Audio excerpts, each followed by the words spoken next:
আপনাদের কাছে কিছু বাস্তব অভিজ্ঞতা শেয়ার করার জন্য আসলাম।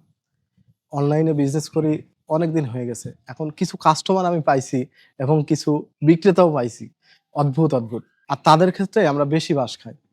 মানে বাঁশ বলতে কি বুঝতে পারছেন? আসলে তাদের ক্ষেত্রে রিটার্ন আসে বেশি। ফোন ধরে না, ক্যানসেল হয়, সমস্যা। আসলে এই ধরনের কাজকর্ম করলে আমরা আসলে বিশ্বাস কাদের উপর করব?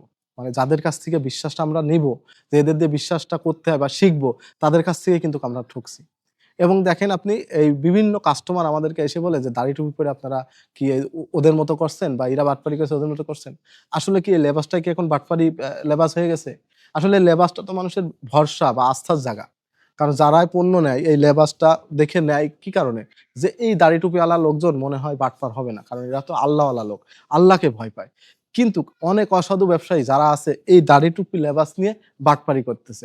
এই তাদের কারণে যারা ভালো ব্যবসায়ী আছে অনলাইনে সবাইকেই তারা এক পাল্লায় মাপছে। আসলে এই ধরনের যারা ব্যবসায়ী আসে তাদেরকে আমরা বয়কট করব এবং যারা এই ধরনের কাস্টমার আছে যারা দাড়ি টুপি লেবাসওয়ালা কিন্তু এই ফ্রড করে মানে লস করায় আমাদেরকে। এই ধরনের কাস্টমার থেকে আমরা দূরে থাকবো। আসুন আমরা ২ টা শ্রেণীকে আলাদা করে ফেলাই এবং ২ টাকেই বয়কট করি। যারা সঠিক এবং যারা সততা নিয়ে কাজ করছে তাদের থেকে আমরা পণ্য ক্রয় করি। ইনশাআল্লাহ ভালো থাকবেন। আমি এতক্ষণ ছিলাম ন্যাশনাল বাইন থেকে মেহেদী হাসান।